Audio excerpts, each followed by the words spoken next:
Jakub Haverla, brankár družstva Tsunami Záhorská Bystrica. Kubo, aký bol tvoj pohľad na dnešné stretnutie z bránkoviska? Prvé dve tretiny veľmi dobré. V tretej tretine bohužiaľ rozhodli individuálne chyby a to ovplyvnilo vlastne celý výsledok zápasu. Takže asi toľko. Čo mohlo byť podľa teba lepšie ešte okrem tých individuálnych chýb zo strany Tsunami, aby dnešný zápas doviedlo do úspešného konca? Myslím, že zlyhala trošku komunikácia, ale napriek tomu si myslím, že to bolo veľmi dobré a máme na čom pracovať. Ďakujem. Ďakujem aj ja.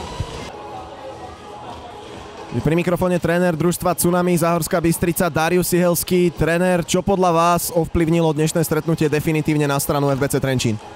Dnešné stretnutie ovplyvnili určite skúsenosti, keďže družstvo Trenčína má vo svojom kádri množstvo skúsených hráčov a my v podstate sme nezerali na dve formácie, pričom v prvých dvoch obranách máme troch juniorov, ktorí v podstate viac menej prvým rokom hrajú za družstvo.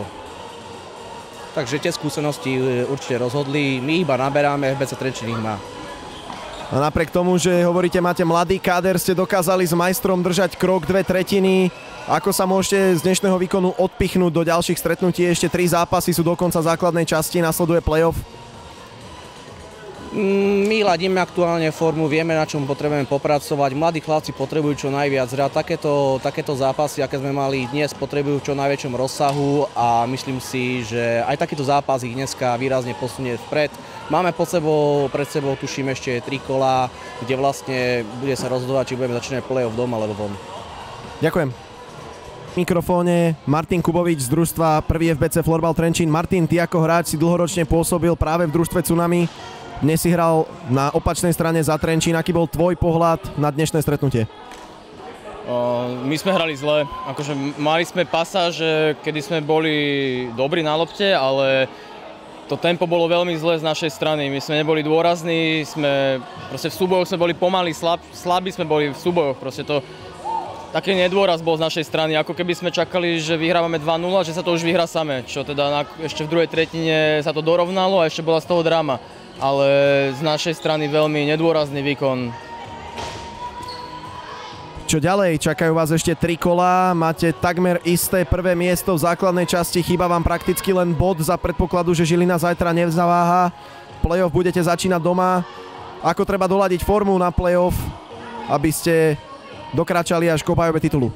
Máme mesiac na to, aby sme aj tréningy trochu zmenili, lebo už sa fakt blíži to playoff a to bude úplne na súťaž. To, že sme teraz prví, to neznamená vôbec nič. Tam play-off fakt môže v štvrťfinále, pokiaľ budeme takto hrať, tak nás môže vo štvrťfinále ktokoľvek vyradiť. Ten výkon musí byť úplne iný z našej strany, ale musíme začať od tréningov. To je úplne že základ, lebo fakt ten play-off je úplne o inom. Tam akože to budú súboje, to budú nervy, tam budú emócie a s takýmto výkonom, ako sme podali dnes, tak by sme podľa mňa ani cez to štvrťfinále neprešli s akýmkoľvek superom. Takže my musíme hrať úplne inak. Ďakujem. Pri mikrofóne tréner družstva 1. FBC Florbal Trenčín Jan Holovka. Tréner, v úvode ste sa ujali vedenia 3-0, Tsunami neskôr dorovnalo stav stretnutia. V tretej tretine prišiel teda hat-trick Branislava Mituchu, ktorý rozhodol dnešné stretnutie.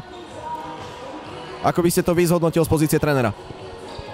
Tak první třetina byla asi celkem fajn, tam jsme hrali to, co jsme chtěli. Druhá nebyla vůbec dobrá, tam jsme se asi uspokojili, jsme čekali, že se asi chlapi s Tsunami porazí sami a nebylo to vůbec dobré, tak jsme si museli po druhé třetině říct, že to tak nejde a třetí třetina už zase byla tak, jak bychom chtěli, abychom hráli a myslím, že jednoznačně jsme zase vyhráli. Zostávajú 3 kolá do konca základnej časti. FBC Trenčín má veľmi blízko k tomu, aby obhájil prvenstvo po základnej časti tak ako minulý rok. Ako sa treba v týchto 3 zápasoch pripraviť na play-off, aby ste mohli dokračať aj k obhajobe majstrovského titulu? Tak teď už víceméně budeme dělat na tréninku věci, které budeme chtít realizovat v play-off, to znamená, všechny 3 zápasy nemůžeme podcenit, vůbec nemůžeme vypustit, chceme, abychom měli v závěru klid a samozřejmě, abychom byli co nejlépe připraveni na play-off, to znamená nic vypustit a už trošku ladit formu na play-off. Ďakujem.